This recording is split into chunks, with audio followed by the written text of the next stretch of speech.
how did you start Netflix? Like, what was your idea? How did that lead you into that curiosity? So the first myth to dispel is that people usually want to hear the epiphany story, this moment, this singular moment where everything becomes clear. You know, you've heard the stories, you know, that I can't get a cab on New Year's Eve in the rain, and boom, there's Uber. Or, you know, two guys can't make the rent and they throw an air mattress and boom, there's air bed B&B. It doesn't work like that. You know, it's not like Netflix came out of someone having a moment of anguish over a late fee in a movie and boom, there's Netflix. We were looking for a long time for an idea, Reed Hastings and I.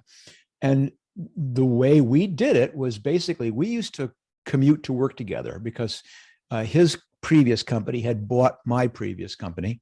And so I was working with him and we lived in the same town. And so we would drive back and forth to work. And it was maybe in a commute of 45 minutes to an hour. And I would every morning, we were selling his company and we're going to be out of a job. And so I said, okay, I'm going to start another company. He was going to go off and go back to school, but he goes, I want to keep my hand in this. He'd be the angel investor. So we need an idea.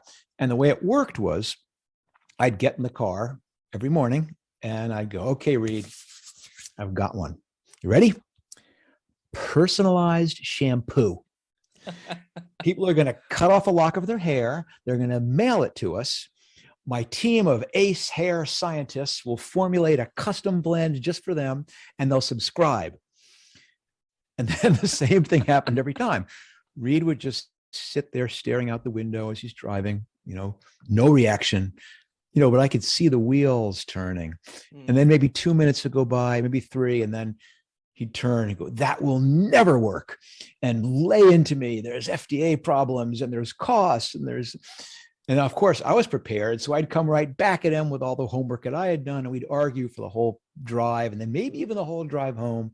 And we'd beat these ideas up. We did that day after day. And one of the ideas eventually was doing this internet thing. Can we use that to maybe do a different video store experience? Can we do video rental by mail? And one of the objections, though, was back then, this is 1997, 25 years ago, video rental was on VHS cassettes, those big, heavy. Yep. And that wasn't going to, I did some cost analysis. I go, this isn't going to work. That idea gets thrown out the window with the shampoo. And then the breakthrough was maybe a few months later, Reed reads about this technology called a DVD, this little piece of plastic with a movie on it. It's thin, it's light.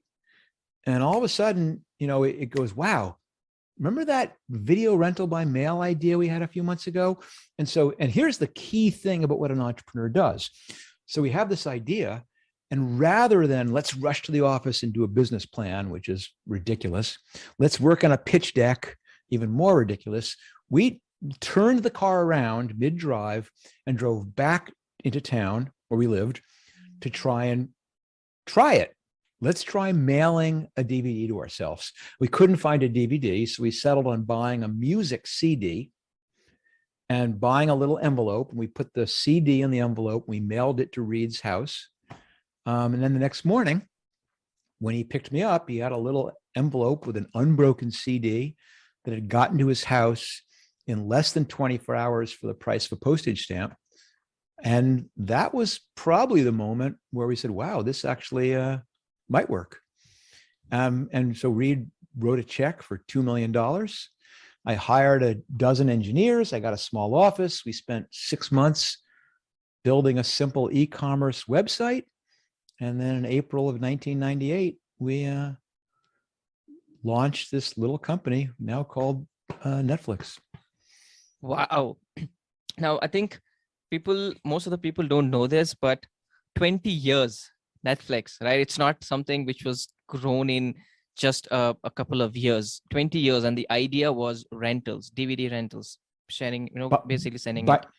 By mail. If you wanted to get a movie from us, no streaming, no downloading, we mailed it to you in a little envelope. And then there was due dates and late fees, and you had to mail it back. I mean, it was my book, as you already know, is called That Will Never Work. because, and my podcast is called That Will Never Work. And they're called that because that is what everybody told me when I pitched this. My wife told me that'll never work when I told her the idea. We're going to do video rental by mail. And, Interesting. lo and behold, they were all right. It didn't work. But that is the entrepreneurial journey. You don't expect them to work. It's just a start. And your Mm, job as an entrepreneur is to begin to continue to experiment and try things and slowly but surely navigate your way ultimately to the thing that might work. And in Netflix's case, it took us a year and a half till we came up with the idea of this no due dates, no late fees subscription model. That is what really became the sustainable model, which carried us all the way until 2007. So 9 years later, when we finally started streaming.